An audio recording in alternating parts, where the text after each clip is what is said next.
Are you struggling to achieve your dreams in your business? We have Patrick Vuong here as our guest, who's going to be talking about his 6 Steps to Business Freedom webinar that's coming up on September 17th, 2025.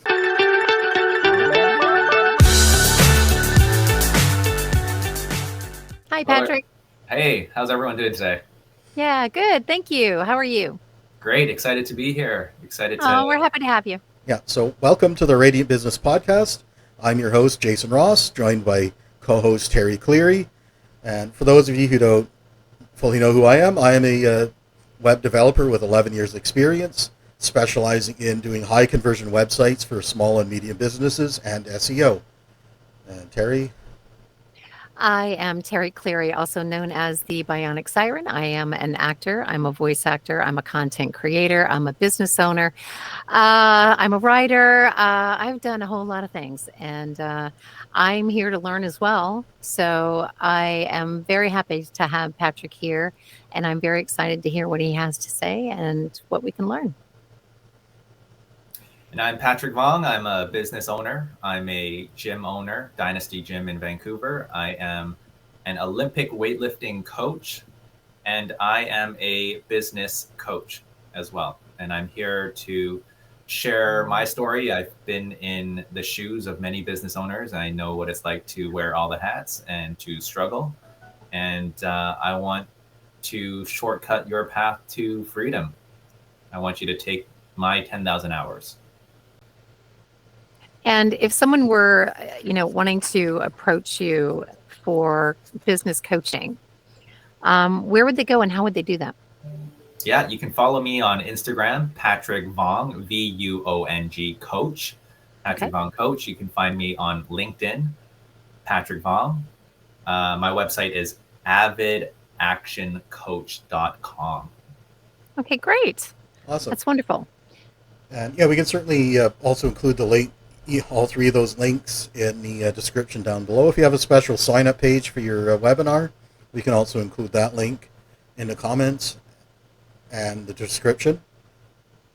So when our first met on LinkedIn, you actually mentioned that you have a 6-step process, which is what you're covering in the webinar coming up. So why don't you start with talk about what is the first step in that process? All right, so the first question that we need to answer really is 6 steps to what exactly? Yeah. What are we trying to achieve here? What's our end destination? What's our goal?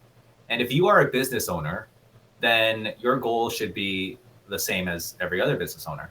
And that is to build a commercial, profitable enterprise that works without you. All right?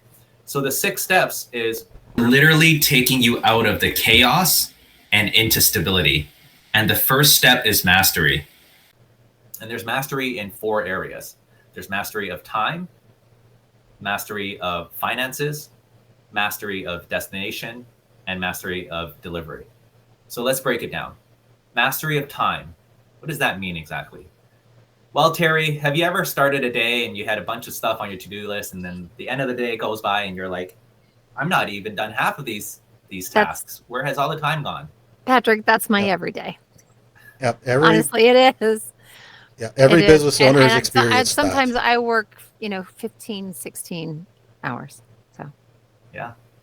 So, there are different tools and resources that we provide that will help keep you focused and help keep you on track. Things like having a default diary. A lot of times people don't get stuff done is because they're reactive. Yes. Okay? Yeah. Yes. Squirrel, exactly. Squirrel. That's right. Yep. That is me. I get distracted and then I switch over to that because I'm like, oh my gosh, I need to do that right away or I'll forget. Instead of just writing it down, but then I know I'll write it down and forget. So that's why I am somebody who will just do something right away and then forget about what I was doing prior.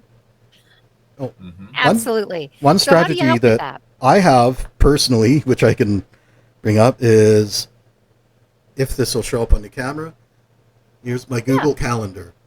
Oh, nice. I have it set up so that every single event on there has this list of notifications that'll come out to me.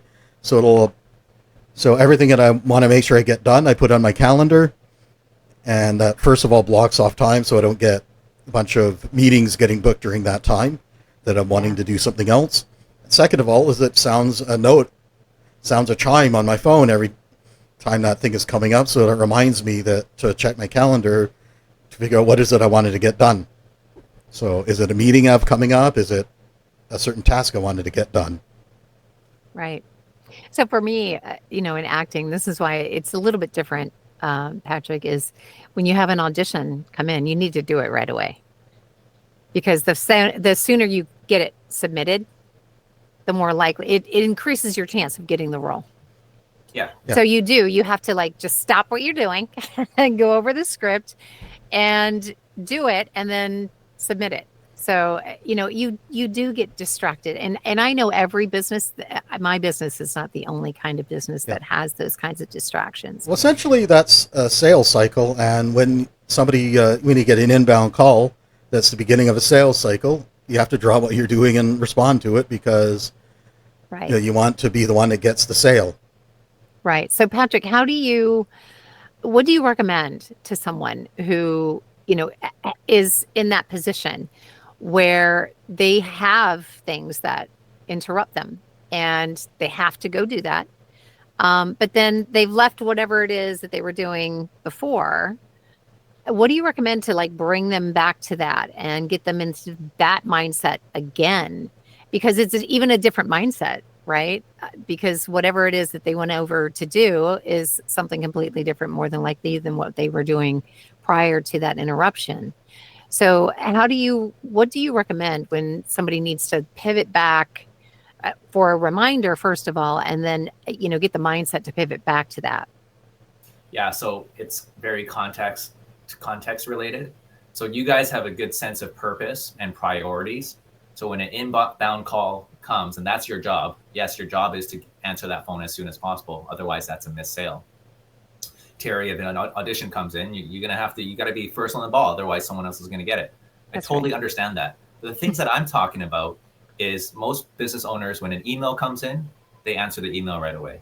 When they get a ping notification on their phone, they open their Instagram and they're down the rabbit hole of, reels and stuff like that. Right. Yeah. And so it's blocking out, specific blocks of time where you are, someone knocks on your door. You don't have to take that meeting right away. Right. I'm That's doing true. deep focused work right now. If you have something to meet about, bring it to the meeting. We have a scheduled meeting. Bring your concerns to the meeting. Right. So it's about managing your time, managing your focus so that you're not reacting and putting out fires all the time, because 99% of the time, those things don't have to be dealt with on the spot instantly. Right. You're right. Yeah. And if you just keep focused, stay on track, you end up further than if you're distracted all the time. Yes. So that's the first area of mastery. The second area of mastery is delivery. So this is your product or your service. All right. And if you don't have a viable product, you don't have a viable service, well, then every new customer that comes in, you're losing a customer out the back door. So if you can't retain your customers, then you're going to have to spend all your time and energy finding new customers. The best customer. And it costs at least 50% more to to sell to a new customer than it does to sell to an existing customer. Jason, it costs 6 times more. It costs 6 times more. Wow, 6 times to find a new customer than just to have a current customer just. Wow, I didn't know business. that. That's a big number. You really don't have a business until you have repeat business. Yeah. Right. Yeah. Right. Exactly. Right. So that's delivery mastery. The third area of mastery is destination mastery. So where are you going? Where do you want your business to be a year from now, 3 years from now, 5 years from now? And when it's finished, what does that look like to you? What's the revenue look like? What's your bottom line look like? How big is your team? How many people are you serving in the community? What does that look like? You'd be surprised at how many business owners don't set goals. Exactly. And if you don't set goals, you're just kind of driving around and around in circles. Yes. Never reaching the destination or the checkpoint. Absolutely. And yes. Another huge goal is look at is what's the core problem or problems that I'm solving in my business. because ultimately the path to a viable product is solving a problem in someone's life. 100%. 100%. And the last area of mastery is knowing your numbers, knowing your finances. Okay?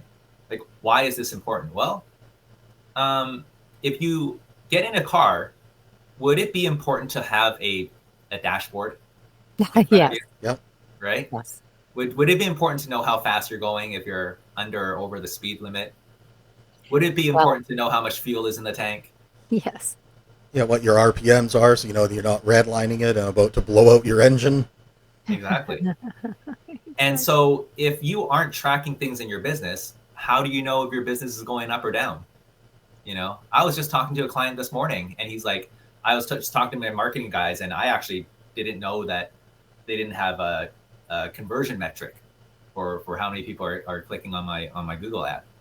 And you've been spending $1,800 a month, and that's going nowhere because you just put trust in the people, right? But Yeah. it doesn't matter if you're going to hire people to work for you. You still need to know what you're looking at, because if you don't know what you're looking at, then you won't know how to delegate, or you're just putting your trust in someone else.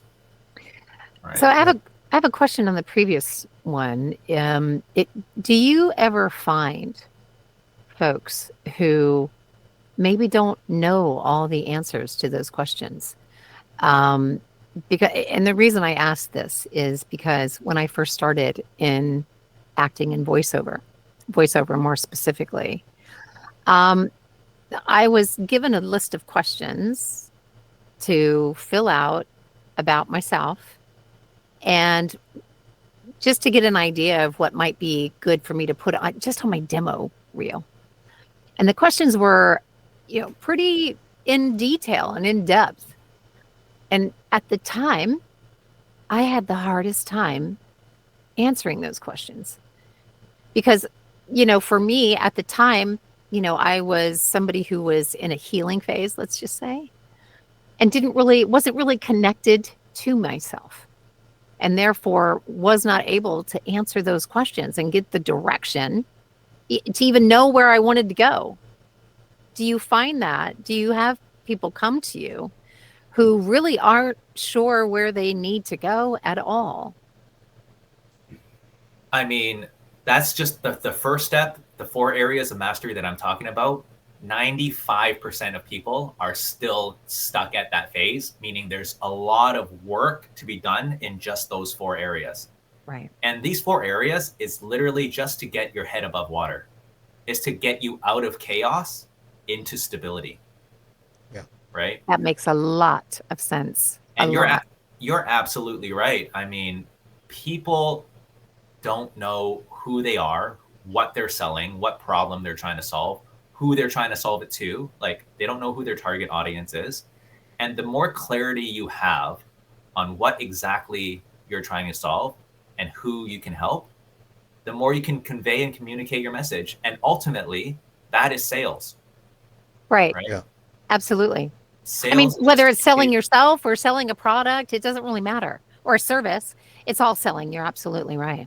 Exactly. So that brings us to the next step in our 6-step framework.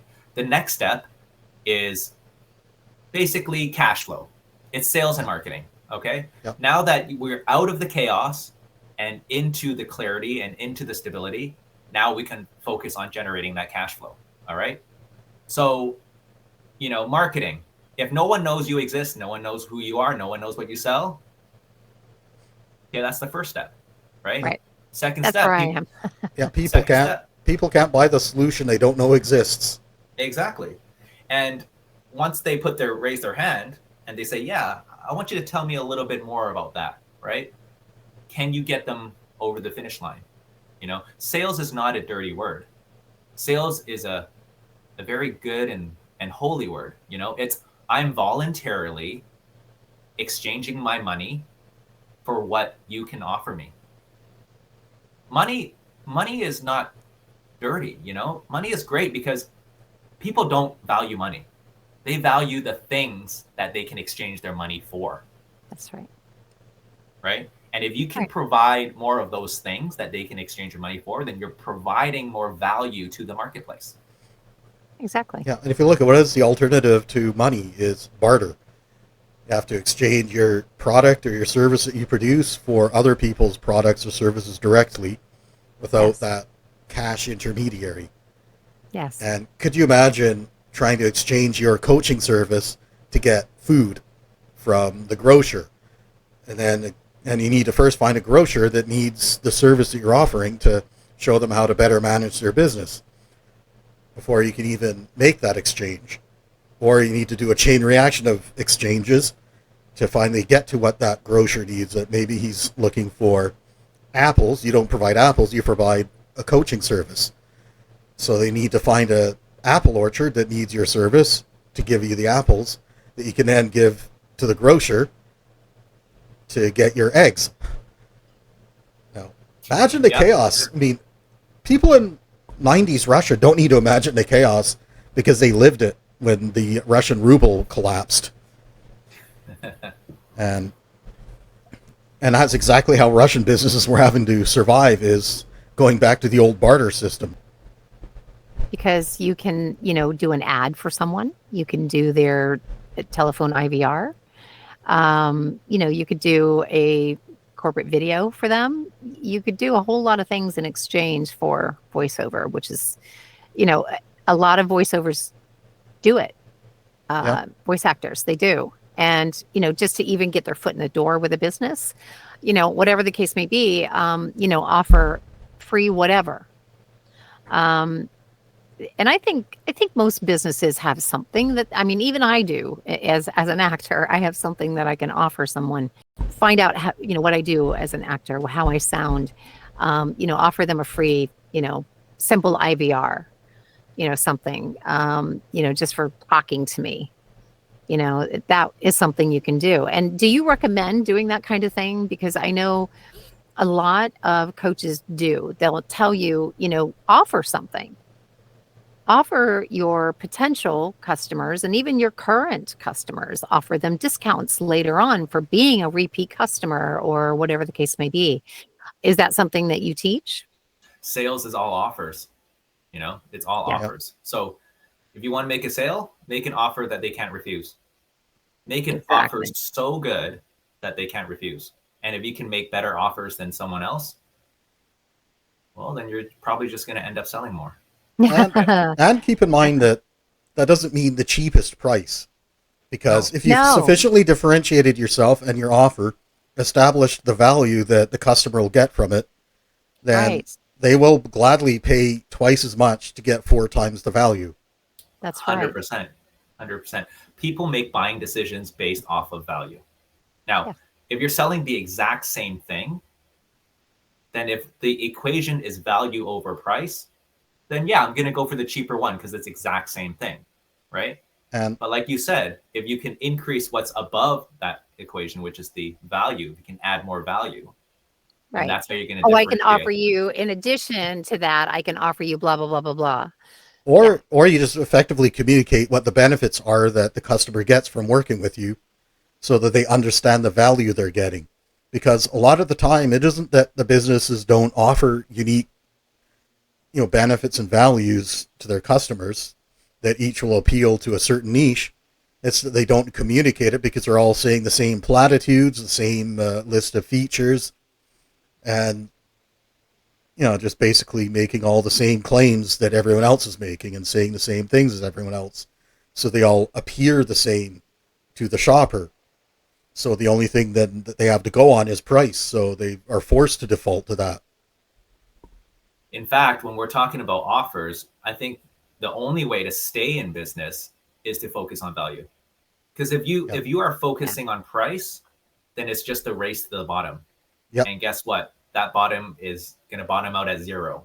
So you're just squeezing yourself out because you're trying to price yourself lower than the other guy, and the other guy's trying to price yourself, and it's just right. You're going to price yourself right out of business. You're going to price yourself right out of business, right? That's right. So the only viable thing that you can do is focus on value. And you want to add so much value that you are in a sea of your own. You're not battling. You have no competition because what you have to offer is so much more and is so different that they can't even compare you to someone else. And that's the no-brainer offer. In Yeah. your master class, you go into way more depth in all of this information. Is that right? 100%. Okay. Yeah. So all business boils down to at this. We're still talking about the second stage here, okay? Yeah. And that's making money essentially. All right. Yeah. Business is all the same. I get this question from business owners. Oh, well, have you ever worked with someone in my industry? I don't care if you're a restaurant, if you're a hair salon, if you are an engineering firm. The goal is to make money. And how do we do that? Okay, well, people will look at three things. They look at customers and revenue and profit. Those are the things that show up in your financial statements. But guess what? Those things are just a result of other things. Yeah. Right. Okay. So what can you do to get more customers? What can you do to drive more revenue? What can you do to have more cash end up in your bank account at the end of the day? So if you really break it down that way, okay, getting more customers is leads, increasing the number of people that know about you, okay, and then converting those leads, your conversion rate. So of the people who know that you exist, how many of those can you turn into customers? And then on top of that, how can you then get your customers to make a second purchase from you so you get repeat business? I'm about to get there. Yeah. I'm about to get there next. I'm about to Okay, get there great. next. I see we're on the same wavelength We're here. on the same. We I think the love it. same, right? Great minds think the I same. love it. I love it. Go ahead. So revenue. How do you get your revenue? How do you go from customers to revenue? Well, it's all this. It's you have customers. How much are they paying you? And how often are they buying from you? Right. If you can increase those two levers, right? If you can get them to pay more and get them to pay more often, that's how you increase your revenue. And to give you an example for myself, because I told you I just got approved to do affiliate marketing for a big conglomerate. I won't name them. So that's one of the things that I was thinking about, in targeting the products that I want to offer.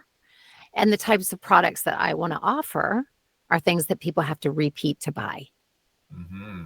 Because that very thing, I put some thought into that, and I was like, I need repeat customers. I need something that, people will come back and keep buying and keep buying and keep buying. So, whether it's, cat food or, stuff for your face, it doesn't really matter. Just something that is renewable and people keep coming back to you to buy it. Yep. And those are the questions that you should always be asking yourself, right? Those are the four levers that you can pull. How am I going to get more leads? How am I going to convert more of them? How can I get them to buy again? And how can I get them to pay more? And there's many strategies as a business coach that we can work with our clients to come up with how to boost all four things. And the fifth thing is just your profit margin. So where can you trim the fat? Where are the inefficiencies? How can you run lean? And Squirrel. Yeah, exactly. Squirrel is my inefficiency. Yeah. When you have all five drivers working for you at the same time, that's when you're going to scale. And the compound effect is huge. Meaning just a 10% increase in each of those four factors, 10% more leads, 10% higher conversion rate, 10% higher average sale, 10% higher number of transactions, it adds up to a 46% increase in revenue and a 61% increase in profit. Wow. Yeah. So tell me, when you're working with a client, and I know it probably varies how long you coach someone. However, your clients, do you have any metrics that show, where they were before and where they are, say, 6 months after?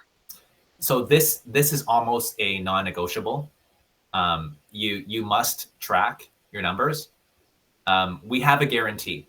All right. So if I'm working with you, Jason or Terry, I'm going to guarantee that you are going to get your money back in terms of return on investment.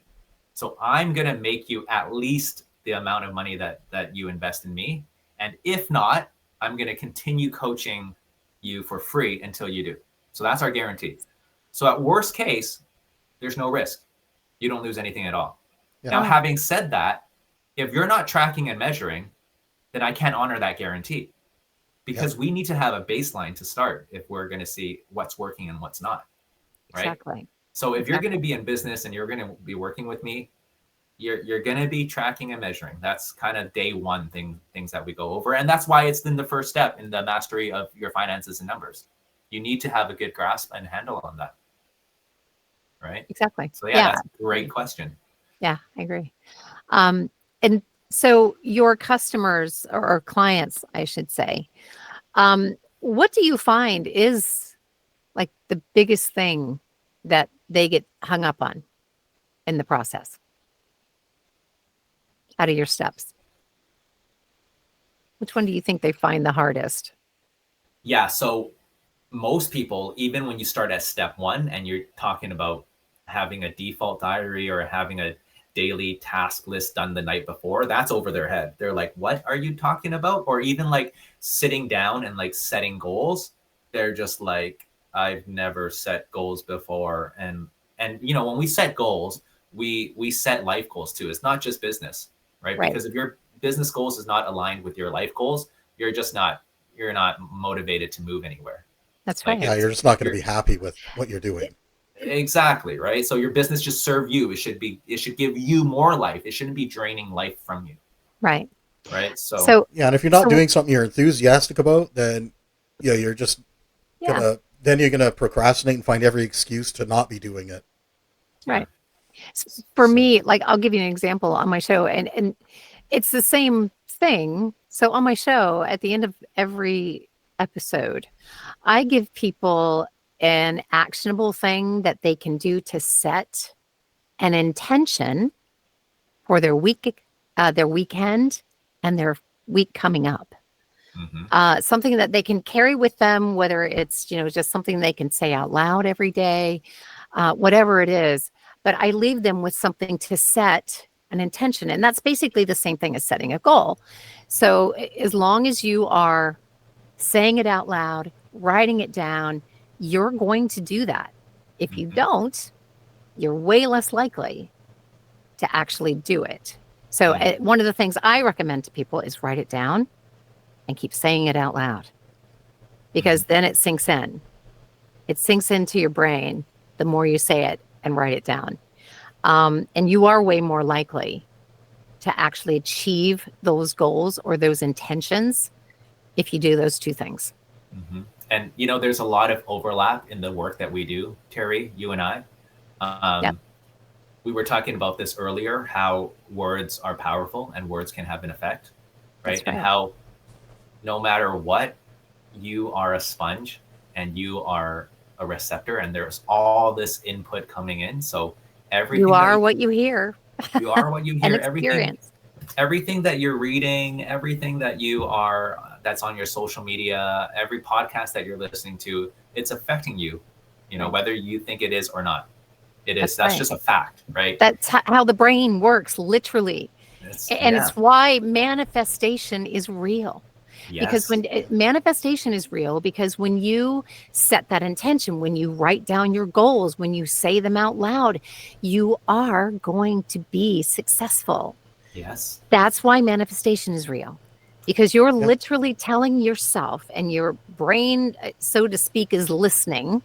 Essentially you're setting your mind up and your focus up towards looking for the thing that you're intending to get. So if you're going to a networking event with the intention of I'll be meeting my next customer here, then you're far more likely to the people you meet there, to find that one of them, at least one or two of them, does end up going on to become a customer of yours.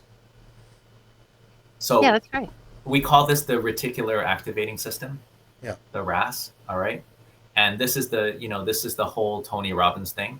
So I'll try it with you right now. So look around in your room and try to point out everything that is red. Remember everything that's red in your room.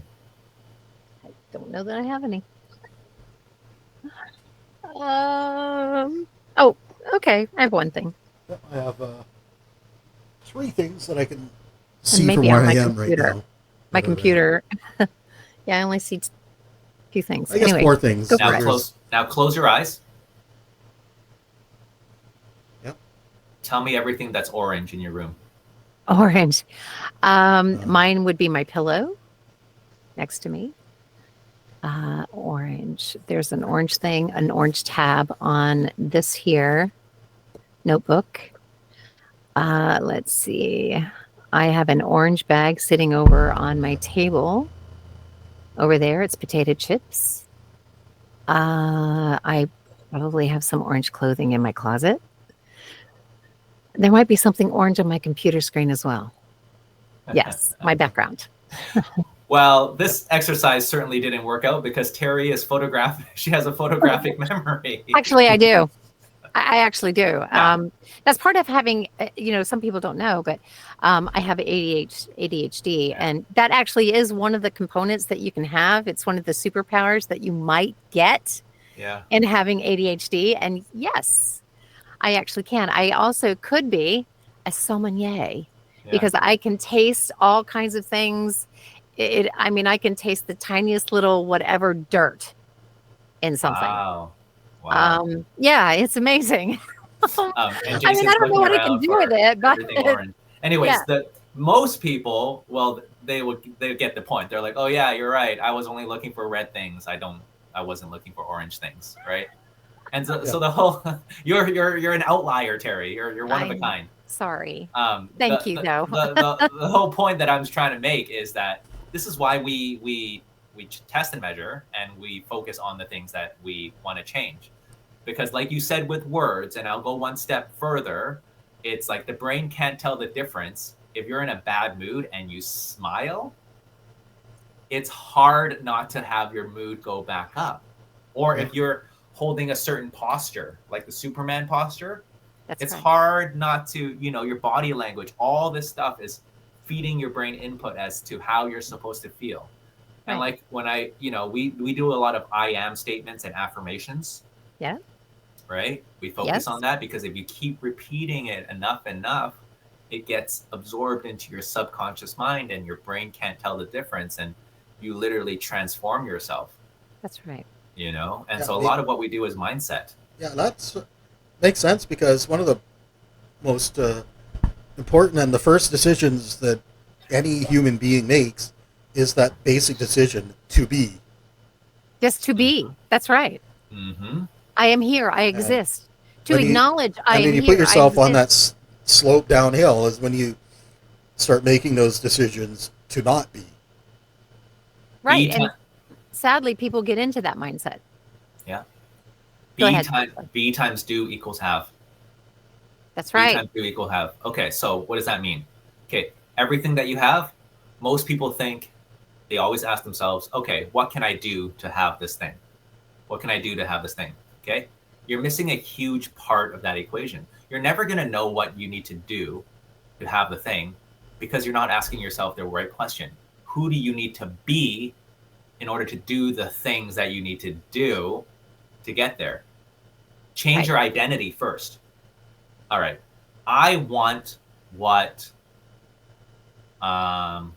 picks some public figure. I don't know. I want what LeBron James has. I want what LeBron James has. Okay. Well, what would LeBron James do?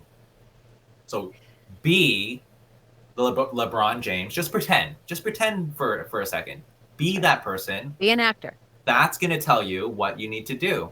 That's right. To have what you want to have. Yeah, in this case, so be an elite basketball player. Yes, performing at the being among the best of the best. Right, because even in voice acting, we have to use our body to be able to express the dialogue or the script that we are reading. Because without that body language, it comes out flat. When you smile, it automatically comes through in your voice. When you frown, it comes through as well. Mm-hmm. So, and that is your brain. It's not your voice. It's not your mouth. That's your brain. Mm-hmm. That your brain is doing that for you, which is why saying things out loud to yourself or, anything that you're listening to auditorily, is an energy. You're either taking it in or you're, holding it back, whichever the case may be, because sometimes you don't want to let those energies in. But it's really, really important. The energy that you are taking in is something positive or constructive or meaningful.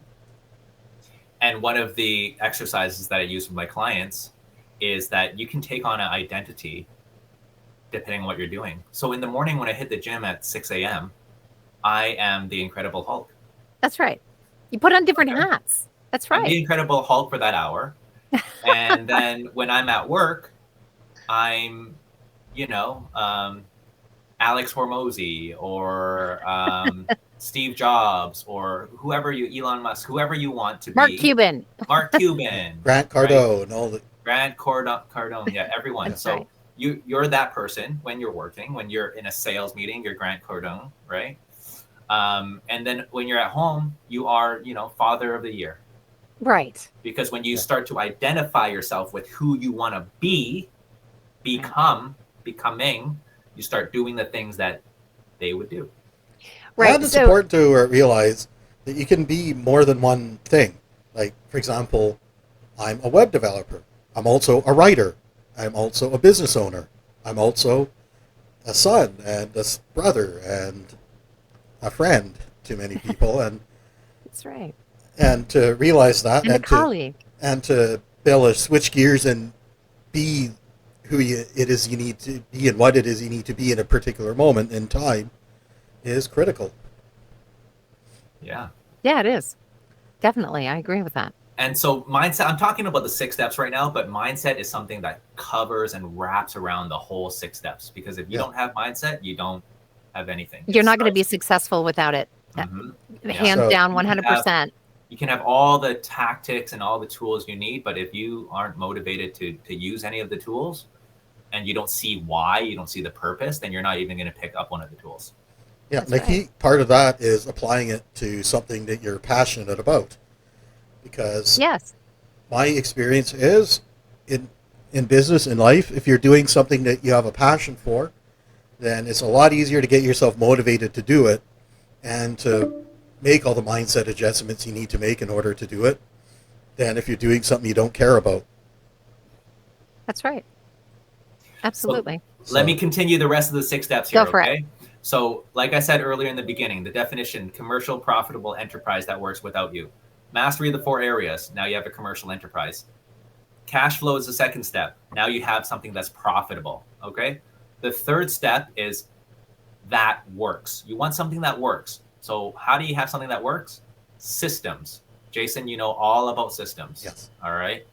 These are your how-to manuals. These are your playbooks. These are your documented SOPs, standard operating procedures. These are your checklists, right? Your employee handbooks. Your employee handbooks. Even right up to the most core document, your business plan. Mm-hmm. Now, and if we want to go even more core than that, it starts with your vision. Yeah. What's the point of writing a business plan if you don't even know where you're going? That's right. Right. So in the systems level, if you guys are hopping on a plane, right, your pilot is going over a checklist. For sure, he's going over a checklist. Absolutely. What percentage of the time would you want your pilot flying your plane to go over his checklist? 100. 100% of the time, right? Yeah, that's the first layer, the Swiss cheese between a safe flight and an emergency or air disaster. Right on.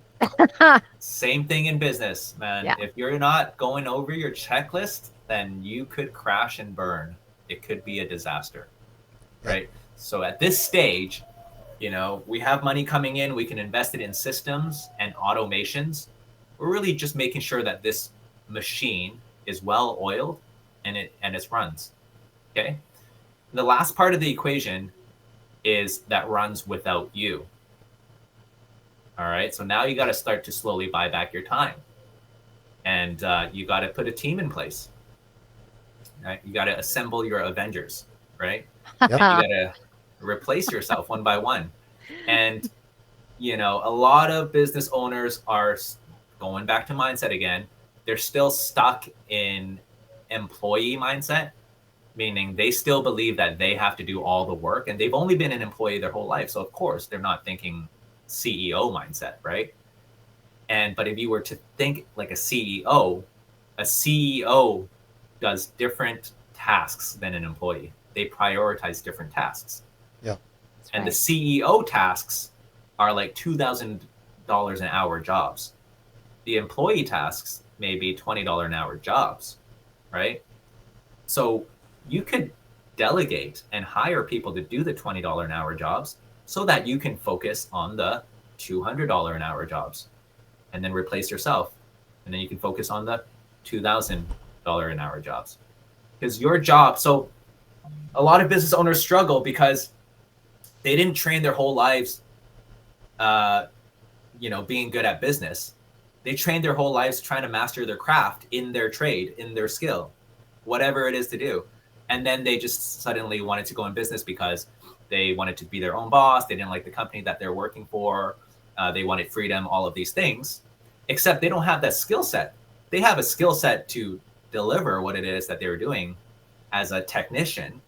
But until you switch your mindset now, and it's like, no, your job isn't to just do the job. Your job is a different job. It's to plan and execute the direction of your company.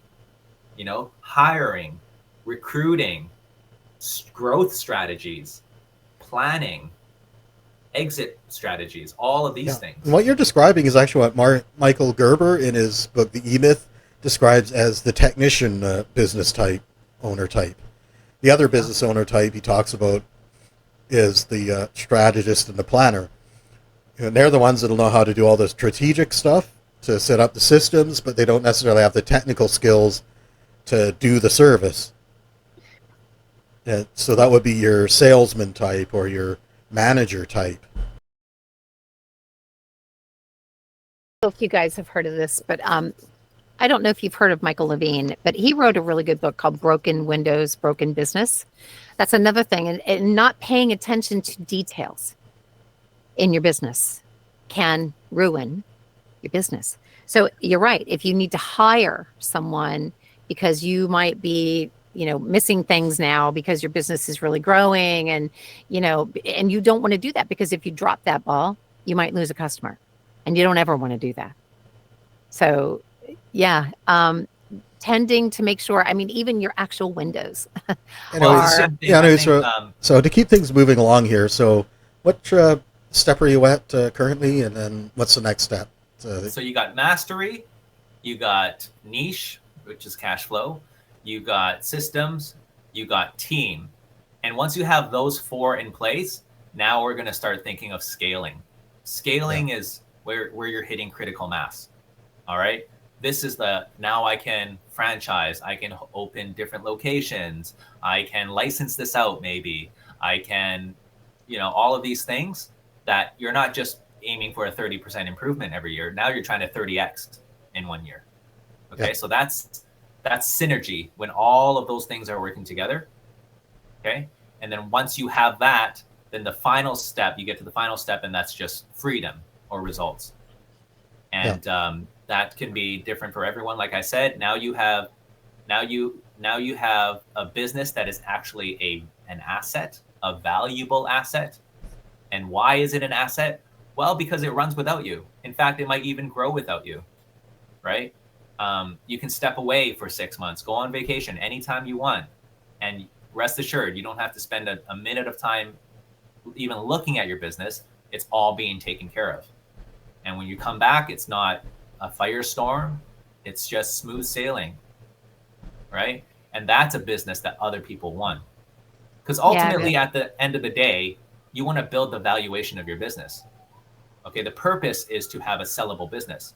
Now, that's different from saying the purpose is to sell your business. That's not what I'm trying to say, right? The purpose is to build a business that you have the option and have the freedom to sell. If you want to do that, you can sell it. You can start a new venture. You can keep it for cash flow. You can have a succession plan, pass it off to your kids, whatever it may be, but at least you have that freedom. But if you don't have that, if you're stuck in the weeds, if you're stuck in operations and the business doesn't work unless you are in it, then that's not a business that anybody else would want to buy. Yeah. True. That makes sense. So that's, I mean, there you go. That's in a nutshell, in 40 minutes, what that 6-step system is. And we just coach business owners through these 6 steps. And some might take, a year, some might take 10 years. Yeah. Right. So every business is tell different. us, yeah, and so tell us how again can, when your master class is. so we've got, so you've got your event coming up on September 17th. So how can people sign up for that event, or also check your calendar for other future events that you have coming up beyond that, for those that come across this podcast episode after the 17th? Yeah, so we will share the landing page of how you can sign up. It's on LinkedIn, it's on Eventbrite, it's on a bunch of different things, but Jason and I will share with you the landing page. And it's just a webinar. It is Wednesday, September 17th, 10:30 a.m. Pacific Standard Time. Okay. And there's not going to be a replay. So if you want to show up and you want to learn, make sure you free up time on your calendar to do that. And yeah, I'm just going to go a little bit more in depth into each of these 6 steps. And you're going to really go away with, if anything, you're going to go away with more clarity and more confidence. Right. That your business can ascend, can scale. Right. Yeah, exactly. Direction and confidence. That's what I got out of this today. Yeah, awesome. Yeah. So thank you very much for being Thank here you. and sharing all this information with our audience. So we're looking forward to seeing what you can do in your webinar presentation. And I'll be there. with that, if you found this information helpful, make sure to follow us on Rumble. If you're on YouTube, subscribe and ring the notification bell, and hopefully they'll let you know about our future podcast episodes. Let's hope so. There, now, Rumble is pretty reliable about letting people know when they follow us so far. Good. So, Right. Well, go And- follow us, like us. and Do if you all have the any, things. if you have any questions or have any feedback for us, make sure to leave it in the comments section down below, because that's always very helpful. It both helps the algorithm on both platforms, and also helps let us know what things we need to cover next, or questions that you still have that weren't answered. Exactly. And with that, remember that you're awesome. So remember to shine for the world to see, and we'll see you all in the next episode. Bye for now. Bye, everybody. All right. Thank you so much, guys.